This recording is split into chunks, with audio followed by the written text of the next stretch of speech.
You're listening to the IFF TV podcast.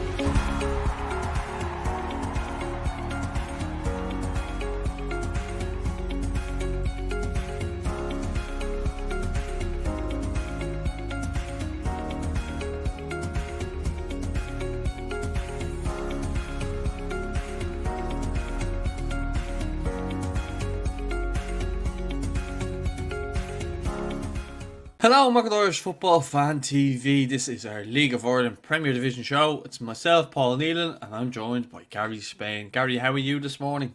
All good, Paul. Yeah, some very interesting games over the last weekend. Yeah, obviously there was a double header, so we're not gonna go into too much detail on both games. We're more so going to talk about the teams and kind of go through them as the league table kind of has them. But in first place now, after beating Shamrock Rovers last night, is Sligo Rovers. A good 2-0 victory as well against Longford on Friday. So they've come out with this 2 wins on the bounce, and Shamrock Rovers are 2 losses on the bounce. So it's put Sligo top of the league, which, if you had said to us 2 weeks ago, we would never have believed you, would we? No, I mean, 2 weeks ago, Paul, we were talking, is the title race over? Have Rovers got it won? Now, maybe Rovers have got it won, but it mightn't be the Rovers we were thinking of. Look, it was a superb win for Sligo Rovers to go to Tallaght and beat Shamrock Rovers. I don't think too many of us expected it. Yeah, would have expected them to beat Longford, and they did comfortably enough 2-0 on Friday. I think some of the Longford fans weren't too happy with some of the refereeing, but that result was hardly a surprise. But I was frankly shocked that they actually went to Tallaght and won the game. Now, maybe I shouldn't have been a surprise, because by all accounts, they were a bit unfortunate not to have won the earlier encounter in the showgrounds. They took the lead late on in the game, and Rory Gaffney got a late equaliser that may have been classed as an own goal, but I think Rory Gaffney was instrumental in getting that late goal. But it seems like a fully deserved win for Sligo. And even Ed McGinty, who's having a superb season, didn't appear to have been too troubled in goal. So interesting times. I was wondering a couple of weeks ago if we're going to have a title race, and we certainly have one now. And things, if you look at the league table, it's looking a lot more healthy. If you're looking at it from a neutral point of view, it's looking really healthy, because you have at least 3 teams that are in the title race, which will make it a lot more interesting. Yeah, and I think the fact is, like, there's players that they've brought in there, like you mentioned there about, Sligo not really being tested, but I thought people like Greg Bolger was outstanding, especially in the game last night, going to Tallaght against, his former club and stuff like that, and you could see, like, he was bringing that bit of bite in the midfield there, and he was kind of getting in the faces of his former teammates and stuff like that. So I thought he kind of really epitomised what Sligo are all about this year. He's obviously, I think Jack Byrne was the one who put it out on his Instagram, said if you stop the season now, Greg Bolger would be the player of the year. So I think that's a serious compliment for Bolger there and for Sligo. Look, they've got good players all over the park, and I think even Liam Buckley after the game in his interview, like you could see he wasn't getting carried away, but he was, I suppose, quietly positive about how they've gone about things this season, and that's the way they probably will continue to kind of go about things. Now, look, you've mentioned before about Shamrock Rovers in Europe, will that topple their season? That would be my only kind of worry for Sligo, is that if they do maybe get a good run in Europe, will that kind of stop their league momentum? Because and look, if they have one game in Europe and they go crashing out at the same time, then they can get back on track. But I assume that they would want to obviously progress in Europe, as it will help them financially and obviously get their name out there as a club too. So I think the next, obviously after the international break and stuff like that, things are going to get interesting. Yeah, another player who's been superb this season for Sligo Rovers is Jordan Gibson, who's made a key difference. So Liam Buckley has done a fantastic job there. I don't know whether this is a good thing or a bad thing, but I'd be less concerned about Europe from a Sligo Rovers perspective than a Shamrock Rovers perspective. But obviously Europe is a huge positive. But Sligo Rovers are going into the Europa Conference. They're unseeded in the first round. So it will be difficult for them to have any sort of a run. Whereas Shamrock Rovers, admittedly, they're unseeded in the Champions League as well, but there are quite a few teams that they could draw. Zalgiris Vilnius, for example, the Lithuanian champions. It looks like the Estonian champions will be seeded as well. There's a few teams there that they'll really fancy their chances against. And if Shamrock Rovers can win even one round in Europe, I think that means they're guaranteed 8 games as a minimum. And even if they don't, they're already guaranteed 4 games as a minimum. And with a high possibility, at least if they drop straight to the Europa Conference, that they can at least progress another round. So looking at it now, as they're in the Champions League, Shamrock Rovers will probably have a lot more games to play. Now, having said that, they have still by far the strongest squad, with the possible exception of Dundalk, but of the title challengers, Shamrock Rovers definitely have the most depth in their squad. So they will need that when the games come thick and fast in Europe. But, a couple of weeks ago, we were talking about would we have a title race. They've taken 1 point out of 9 since they actually beat Pats in Inchicore.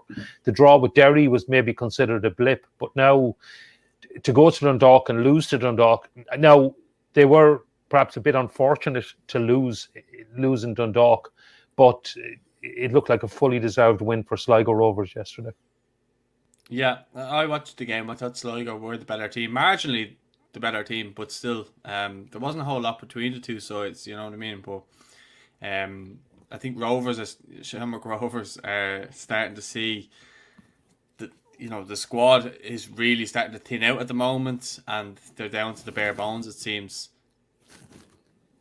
Sorry, I thought I lost you for a sec there. Okay. It seems like they're down to the bare bones in terms of their squad now, and that's why they're I suppose fumbling results and not getting results. The last 2 games would say that a 2-1 away loss to Dundalk, and then obviously the game last night against Sligo, in a game in which Shamrock Rovers you'd think would be favourites in that game, especially after a 2-game haul with Sligo maybe not having the squad that Shamrock Rovers would have. But look, Joey O'Brien went off early on with a calf injury, and then Max Murphy came on, who seems to be a right-footed player, but he was, I suppose, shoved in at left back there, and I could hear him saying throughout the game, he's all right-footed. So every time he was getting the ball, he was just going back onto his right foot. So I think they were missing like a left-footed player there, where it was Darragh Kavanagh or Neil Ferrugia, who would normally play on that side, and then Liam Scales tucked into centre-back. So I think that kind of upset their momentum in many ways. Joey O'Brien, he's been in and out a lot this season. I think he's one that's a real leader in that dressing room, which they really need. And there's a lot of players missing there at the minute, and you'd be looking saying, they probably can't wait to get the internet or the halfway break now after this week, and to get players like Richie Towell and stuff in there, who I know is on holiday at the moment, and he's been keeping up his fitness and stuff like that, running 10Ks and stuff like that on his holiday, so he'll be looking to come in. I don't think he arrives till the 1st of July though, but he'll be obviously a welcome signing for Shamrock Rovers, and then it'd be interesting to see if they add more, because they're going to need to add more, I think, from looking at it. Obviously they've got the European games as well.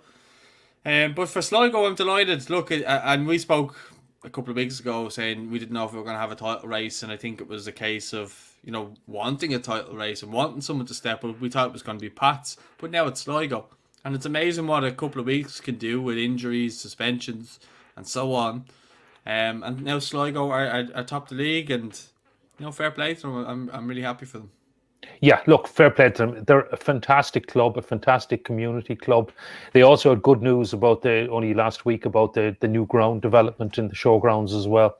And anytime you go to Sligo, it's a football town, and Rovers or the Bit of Red are the main focus in the town. And you don't see that in much of the rest of the country. You go to many other places and GAA or rugby would be the main focus, but very much when you go to Sligo, it's very much a football town, and it's local football. It's the local team. You're much more likely to see a Sligo Rovers top than a Liverpool or Man United top in the town as well. So I'm absolutely delighted for them to be top of the league. And I really hope they can stay in the battle and make it a title race. They're 1 point clear. You still have to say Shamrock Rovers are still the favourites to win the title, but it would be great for the neutrals to actually have a title race this year. I don't think anyone, except maybe the Shamrock Rovers fans, want a procession to the title. And frankly, last year it was just too easy for them. Look, hats off. It was a fantastic season, and to do it unbeaten. But the league was over from quite a few weeks out. Whereas now you're looking at the league table, and there's 3 teams within 3 points of each other. And well, do you even add in Drogheda have 6 points back? But certainly, any one of St. Pat's, Sligo Rovers and Shamrock Rovers can look at the table and say, we're in the title race at the moment. Yeah, 100%. And, look, long may continue, because that's what we want. We need a competitive league, and I think Sligo are bringing it to the table right now. But on to St. Pat's, they're obviously sitting in third. A big win against Bohs the other night, which, they really needed, I thought. And then obviously drawn against Derry 2-2 as well. So over the 2 games that they played. In some ways, not bad results. Obviously the Bohs victory was massive for them, but I still see them kind of slipping slightly away from the title race, but still very much staying in that European place. Yeah, the Bohs win was massive. I mean, they survived, I think, an early missed penalty by Georgie Kelly, and then they took the lead late on in the game, conceded, I think in the 89th minute, to another penalty, and then managed to go back up the game and win it with yet another penalty. And again, I was seeing some not too happy fans on Twitter about the refereeing, even Pats fans. But that was an important 3 points.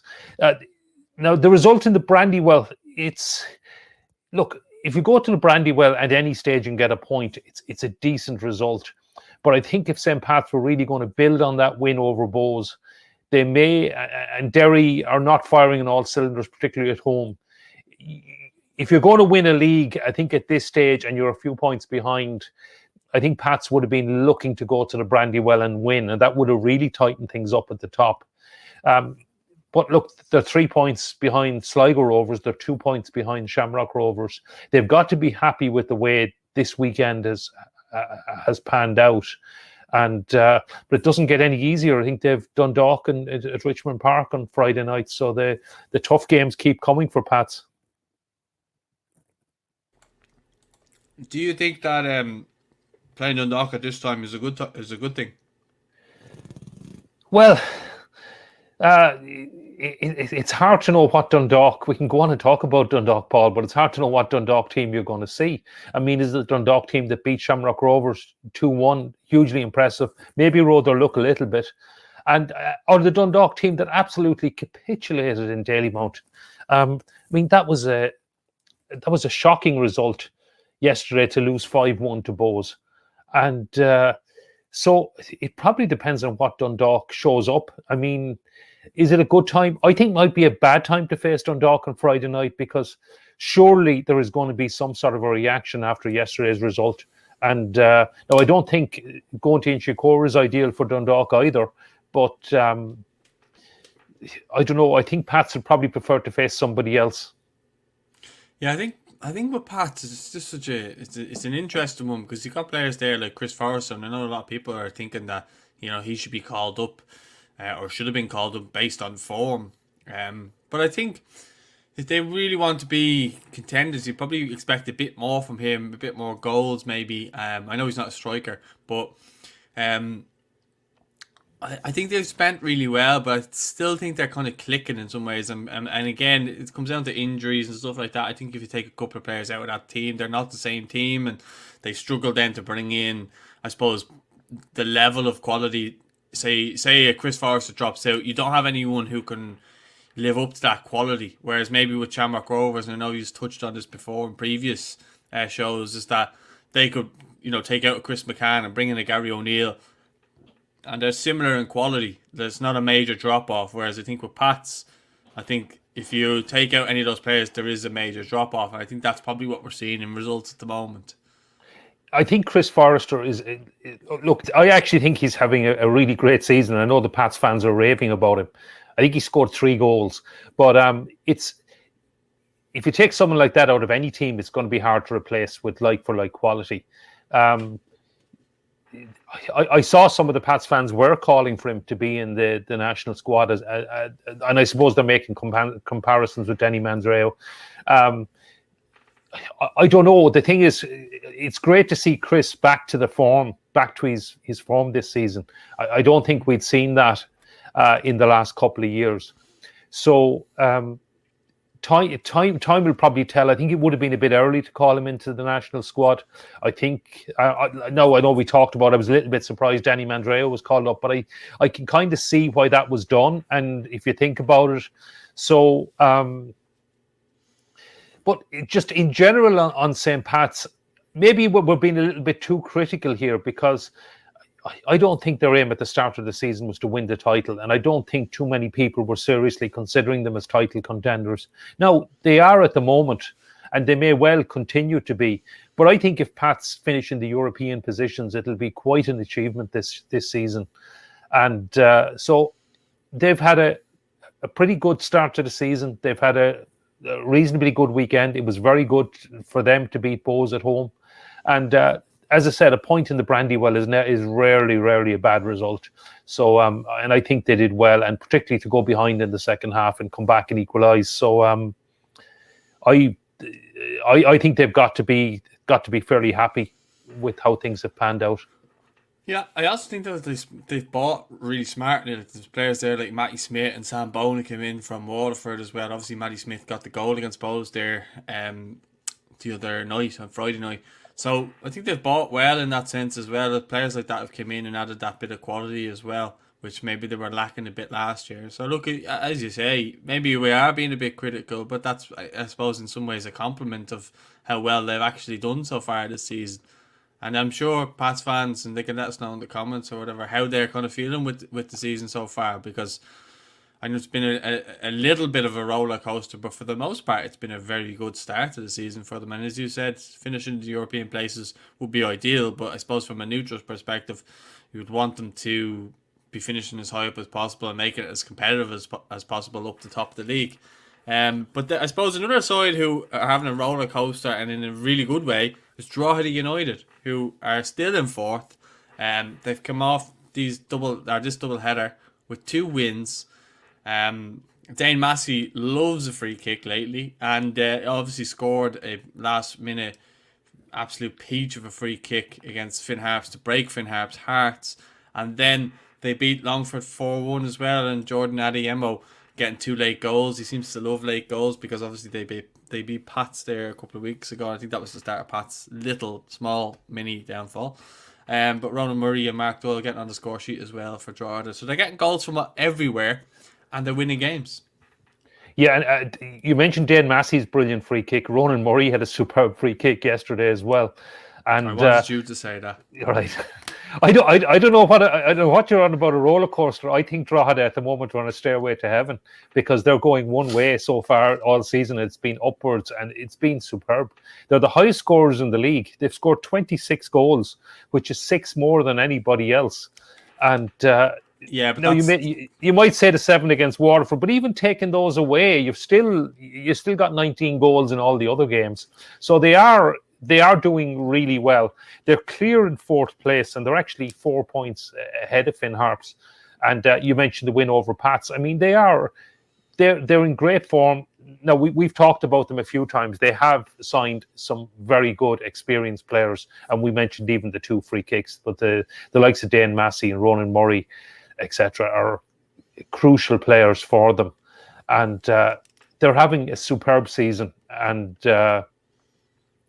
can it last? I don't know. I mean, you have to wonder, have they the squad if they get a few suspensions and injuries? But all I can say is Drogheda fans must be really enjoying the ride at the moment, and I don't think too many people expected them to be 4th in the table, the highest scorers in the league, and they're not even looking at the relegation zone anymore. They're looking at the European places. Maybe that's a little bit unrealistic, but who knows? But certainly, I think they're having a superb season. And I know we talked about it in last week's show, but hats off to Tim Clancy there because he's doing a fantastic job. No, I agree. I think they should be looking at the European places. They should be looking at games now and not fearing anyone, because look, we're nearly saying it every week how smartly that they've signed. You've got Gary Deegan in the middle who's kind of just anchoring that midfield. He breaks up play, gives it simple, and that's the rest of them get on with it. Mark Doyle was the player of the year last year as well for them. He's come up to the Premier Division. He's been scoring goals. He scored a goal against Pats. He scored a goal last night against Longford as well. Ronan Murray off the mark with that free kick, as you say. And then Addy Emo coming on and scoring goals late on to finish teams off. So, as I said, they're getting goals from everywhere, but they also have a really good work ethic. And watching them against Pats, I think that was the perfect game to see what they were all about. They're physical. You've got players like Dan O'Reilly, who obviously didn't get a look in at Chelsea last year, which I think is total madness, considering how well he's done for Drogheda so far this season. And look, I'm really, really happy for them. There's a great bunch of lads, personally, the lads that they have up there. So, I wish them all the success for the future this season, and I hope that they can actually get into the European places. Now, I know the bitter rivals Dundalk will be hoping that they could probably catch them, but the way things are going right now, it's not looking likely. But again, I wouldn't rule it out. But I think they do have the squad to last over the course of the season. Drogheda, they might look to add in the transfer window. So if they can add maybe again some smart signings, why not help them get over the line then and finish the season quite high and hopefully in their case in 4th place. Yeah, why not? But they are doing an incredible job, particularly given they must have one of the smallest budgets in the division as well. They're definitely punching above their weight. But look, I think they've gotten to a stage where they look comfortable, they look confident, and they're not getting hammered by teams. Do you know what I mean? I think there might have been one result that didn't they get beat. Maybe I think it was 4-1. I can't remember who it was against. It might have been Shamrock Rovers or someone like that. I remember them getting beat by a couple of goals or whatever, but they never really seem to kind of get down about it. They just get on with it and they keep going, and that's credit to them. Yeah, absolutely. Hats off. Yeah, and then Finn Harps, then I suppose sitting in 5th. We'll talk about them next. Obviously the loss against Drogheda was a bit of a hammer blow for them, considering how late it was, but they delivered their own hammer blow against Waterford last night, and a team who you'd probably be looking at the start of the season saying that it would have been a 6-pointer, but not anymore. Finn Harps, 2 goals in 2 minutes late on to win that game away from home. Alan Foley gets the goal after Barry McNamee, I think, had equalised. So Finn Harps again, and this is, I wouldn't say they're in dreamland, because if they were in dreamland they'd want to be in 2nd or 3rd, but I think, look, it's becoming a very good season for them. I don't think they'll be looking at the end of the season and worrying about relegation. They can just enjoy this season. I think the fans can just enjoy this season, and fair play to them. I can't say more than that really about them. They're really, really good, and fair play to them. Yeah, well, they're another team definitely punching above their weight. You did mention a 6-pointer, and you're right. I think Harps fans now can go on and enjoy the season. But I was looking at the table, because Waterford led for a long time with that early Jamie Maskell goal, and if you were looking at the live table and had Waterford won last night, the gap would have been down to 6 points. Now it still would have been quite a sizable gap, but I think Finn Harps would have been looking over their shoulder, especially having had such a sickening defeat by that late Dane Massey free kick on Friday night. But in many ways, it was a 6-pointer, because those 2 goals in 2 minutes obviously transformed what would have been a disappointing loss into a fantastic win. And now the gap is 12 points, and that looks insurmountable. So it's a big difference between a 6 and a 12-point gap. And as you say, Harps are comfortable in 5th place. I think they can enjoy the season. I don't see Harps being dragged into a relegation scrap. Now, maybe it's reading an awful lot into one result, but I think it was pretty significant to come back and score those 2 late goals. And another one from Adam Foley off the bench this time to get the winner. I know the Harps fans, well, he got the goal in the Brandywell, so he'll always be a Harps hero for that one, the winner there. But another crucial late winner for them. And so Harps, 5th place. I think we talked about them last week. And I think mid-table mediocrity probably beckons, but I think that will, Ollie Horgan and Harps would bite your hand off for that. And I think they will be comfortable in mid-table. I don't really see them challenging for the European places, but you never know. And maybe a cup run. They haven't won the cup since 1974, so you never know. Get a bit of luck in the draw, get to the quarterfinals, get a couple of home draws, and I don't think any of the big boys will fancy going to Ballybuffet for a cup quarterfinal. Yeah, well, I think you look with Finn Harps.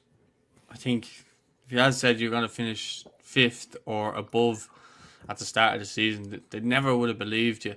And look, let them kind of just keep going as they're kind of going. They're kind of going a little bit under the radar in some ways too. But I think what they showed is great. To quote Brendan Rodgers' character, to I suppose lose the game against Drogheda very late the other night, and then come back and win the game against Waterford really late. So fair play to them. And again, I'm happy to see them do well. And we've obviously got friends up there that we want to see them do well for their club. So fair play to them. Good luck. Continue doing what you're doing. I suppose 6th place then, Bohs, after losing 2-1 to Pats the other night, very late on, after equalising quite late on, and then they go and they demolish Dundalk with a 5-1 win. Georgie Kelly getting a hat-trick as well against his former club was obviously massive for him because he'd missed the penalty against Pats the other night. So what a way to bounce back for him as well. Yeah, look, it was a superb win. Another team that came off the heartbreak, as you said, of the last-minute defeat. In fact, it was even worse, whatever about Finn Harps losing to last-minute free kick. It's even worse when you equalise in the last minute and then go on and lose the game. And for Bohs to lose it in the Dublin Derby as well against Pats would have been really sickening. But as you said, what a comeback. And Georgie Kelly is joint leading goal scorer in the league now after last night as well. So personally for him, he must have been delighted. And I'm sure all the experts are saying back at the start of the season, we knew Drogheda were going to be leading scorers. Georgie Kelly was going to be leading scorer for Bohs, etc. Anyway, I think we've all been surprised by something like that. And look, this was an absolute hammering. And from a Bohs perspective, it's absolutely fantastic. It must give them superb confidence. And they're just behind Finn Harps and then looking up to Drogheda in the table. They must feel they have a real chance of getting up into the European places as well if they can continue this form. And remember as well that Keith Long is bedding in a few new players, as he probably has to do every season. So you'd expect Bohs to get probably better as the season progresses. And a first goal as well for Promise Omacherry. So look, nothing but positives, I think, from Bohs last night. It was a superb win, and I don't think anyone could have predicted the 5-1 scoreline. People might have said, yeah, maybe fancy Bohs to beat Dundalk, but 5-1, I don't know. Nobody saw that coming. And another goal for Tariq Wilson, but another free kick involvement in a goal. And he obviously got sent off, and same with Cam Dummigan for Dundalk. So, yeah, they'll be without him now coming in the next few games. But I think Bohs have, they've got Anto Breslin there as well, who can play in that position too. So I don't think they are too worried about losing him for maybe a couple of games or whatever. But you can definitely see he adds quality, especially with those free kicks. He seems to hit the target quite a bit with them. Yeah, no, I think it's 2 yellows, so I think he should only miss 1 game. So I think he'll be back after the break. So Bohs have a decent squad, and they have players, as you mentioned, Andy Breslin. They have players that can come in and cope.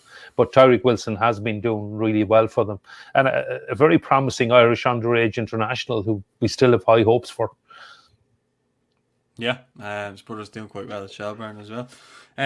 But yeah, I suppose down on to Dundalk, they beat Shamrock Rovers, and then obviously we just mentioned the fact that they got beat 5-1 away to Bohemians. So just a strange, you're going from beating the top team to losing to a mid-table club, as that's what they are right now. In Bohs, strange for me.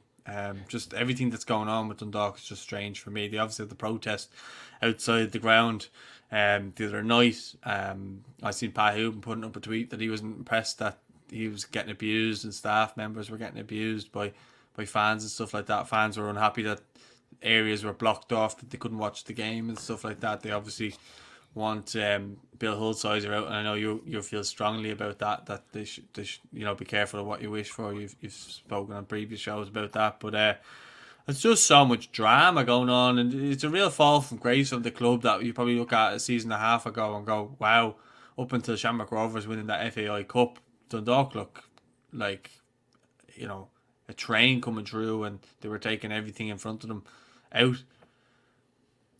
Yeah, look, it's hard to know what's going on. I was looking at on Friday night's result, and what a fantastic win. Now, I think they did ride their luck a bit to beat Shamrock Rovers, but that you would think that would give them fantastic confidence. The long unbeaten record was gone. Dundalk, it must have been so sweet for them to win and end that record. And it was actually a defeat against Dundalk back in 2019. That it was after that Shamrock Rovers started with the unbeaten run as well. So you would think they're coming off Friday night, that it would give them fantastic confidence. And then to go to Dalymount and just get absolutely blown away. And I know Jim Magilton was very, very unhappy. And I've seen reports that he's talking about the club needs a big clear out and everything. So that's not good to hear.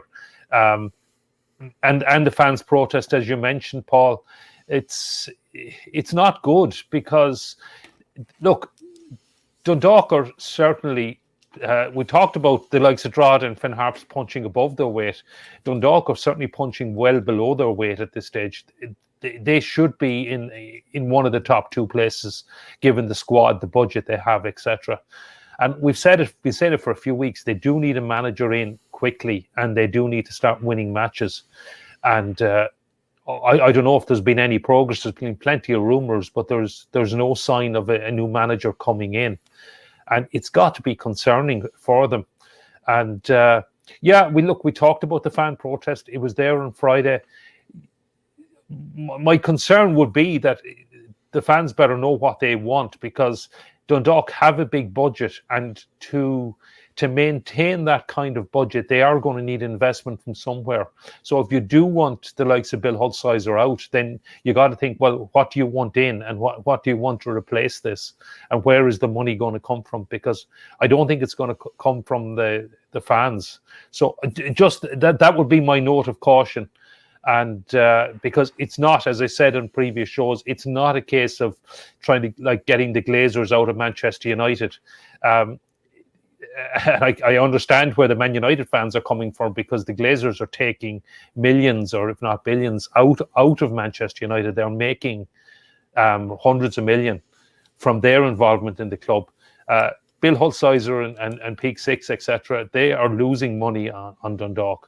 And even though they reached the group stages of the Europa League last year, they just made a small profit, having made losses from the years before. So I think fans need to be careful and see exactly what they want. But definitely Dundalk are not getting value for their money at the moment, and they're not getting anywhere near what they should be for the investment in the squad. And I think the key thing there is to get a manager in. Yeah, the other thing that would be concerning is Chris Shields has been linked with Glentoran and Linfield. There's been strong links that he could go as well, which I think would actually be poor for the league if he left, because I think he's such a good player. I'd hate to see him leave. I think Dundalk fans would hate to see him leave. He's been such a good servant there. I think he lives up north as well, so you could understand why those links kind of are there. But Chris Shields leaving, if he does. I think it would be a disaster. I saw Pat Hoopen being linked as well. I think I saw them linked more closely with Linfield than Glentoran. Now, I would take this with a pinch of salt, because there were a lot of hot rumours out of Dundalk that David Healy had the job a few weeks ago. Same sources now saying Jimmy McGuinness, the the former GA manager is getting the job. And okay, losing Chris Shields would be a disaster for Dundalk because he's probably been their best player in recent seasons, and he's an absolutely crucial player in that midfield. He has come on a ton. He was always a great player for breaking up play, etc., and winning the ball, but his distribution and everything has got so much better, and he's actually a crucial player. The Irish League, the standard there is going up significantly. There's actually some great games to watch. I've watched some of them on BBC, and actually another point in the Irish League, they're actually getting fans back for the league games tonight, which is absolutely fantastic to see. And I just saw on Twitter, Portadown were even advertising ticket sales to the general public for their game. It's still in limited numbers, admittedly, but I think Chris Shields and Pat Hooban would be a huge loss to the league. I don't know how much truth there is to the rumours, but certainly if somebody like Chris Shields was available, I imagine a lot of clubs would be interested. And I would be sad to see them go out of the league, but time will tell. Time will tell. It'd be interesting to see if they can bounce back this week as well. But 8th place, Derry, who are slowly climbing the table, obviously beating Waterford the other night, and then drawn 2-2 with Pats, which is a good result for them. Maybe not so much for Pats, but it's definitely a good result for Derry. I think Rory Higgins is doing a good job there of just gradually building confidence, getting results, and I suppose the win against Waterford is a bit of a 6-pointer as well, wasn't it? So that kind of gave them that little bit of breathing space, I suppose. Yeah, look, Derry have been just above the relegation zone for a while, and they've kind of moved steadily away from them. I mean, they're 7 points ahead of Longford now, they're 8 ahead of Waterford. And I know that was probably the concern, and maybe why Declan Devine left the club was because there was a concern they could get dragged into a relegation battle. It would be a total disaster for them to be relegated. I don't think that's going to be a realistic concern anymore. As you said, Rory Higgins has steadied the ship. They've been picking up quite a few points, 4 points this weekend. It may not have moved them up the table, but it certainly moved them well clear of the bottom two, and I don't see them being dragged back into that. I mean, if you're looking at their leveling points with Dundalk, 3 behind Bohs, they may be looking to catch the likes of Drogheda and Finn Harps. So the gap suddenly starts looking a lot bigger from those clubs. But I think Derry are probably another club that will move into mid-table, if they're not already there, mid-table mediocrity. They would have to do spectacularly well, I think, from here to challenge for Europe. But another team that could be looking to the FAI Cup and the possibility of a cup run, and I certainly wouldn't rule that out either. But it was a good weekend for Derry. I think they've got to be happy with the results.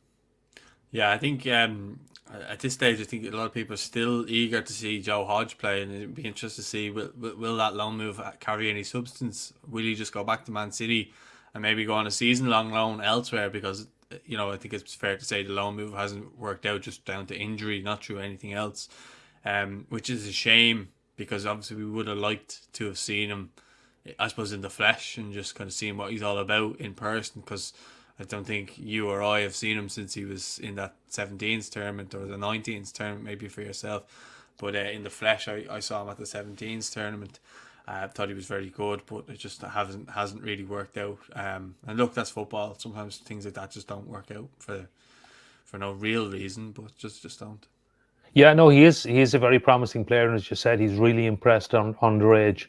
And I do hope he comes back from injury soon. I was really excited when he went on loan to Derry because that would be a great chance for us to get a look at him. But playing week in, week out, now it hasn't worked out like that. But hopefully he'll be back fit and available soon. Yeah, and I think it's just important for Derry now to just be worrying about themselves and climbing the table, just getting as much points on the board as possible. And as you say, just trying to get up, I suppose, as high as they can to finish the season as high as they can, because I think they'll be safe. I don't think they'll be dragged into the relegation battle. They might be the next team closest to them. But I think things will start evening itself out over the course of the season. And I think they'll maybe start getting some wins against bigger opposition and stuff like that, because they have quite a good squad as well. But yeah, I suppose just to finish on the last two teams, Longford and Waterford coming off a couple of defeats there over the weekend. I think the fate is pretty much in their hands now at this point. I think it's between the two of them of who's obviously going to get relegated. I don't think anyone else will be dragged in there. I don't think anyone else will probably do as badly as them. I don't know whether that's down to lack of experienced players for both squads. It seems to be that is the case. I know Longford probably actually have more maybe experienced players, but Waterford only have Brian Murphy and Oscar Brennan, whereas I know Longford have some in there, but it's hard to see anything other than maybe a playoff place for one and relegation for the other. How are you feeling on this? Yeah, I mean, if you look at it over the weekend, the gap has Without even being got harsh, by the way. Yeah, but the gap has got significantly wider, and there were in particular for Waterford, they suffered a couple of defeats against Derry and Finn Harps, having led from early on against Finn Harps as well.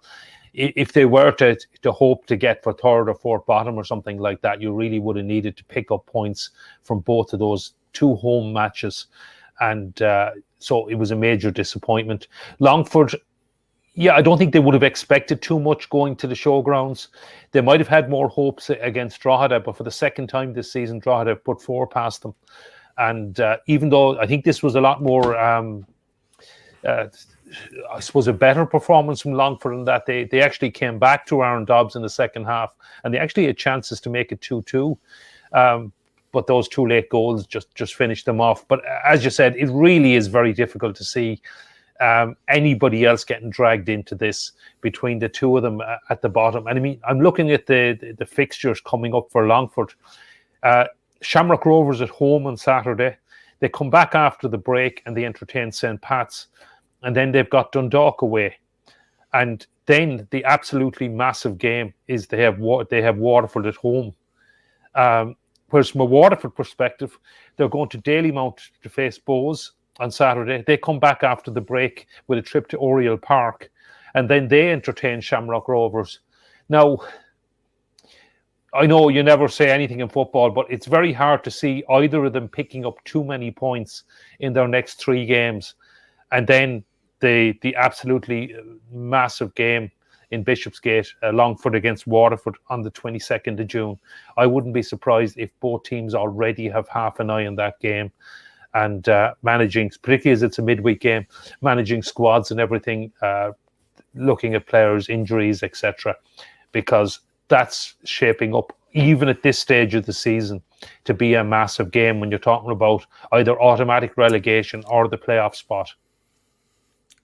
Yeah, I think as well. Yeah, I think Waterford will have a bigger budget and might be able to add some signings in the transfer window as well. So that's something maybe to take into consideration as well in comparison to Longford. That may help Waterford and be an advantage to Waterford by then. So it will be interesting to see over the next while of what kind of happens and transfers and stuff like that as well. Obviously, I'm not sure how many games is there now till the break.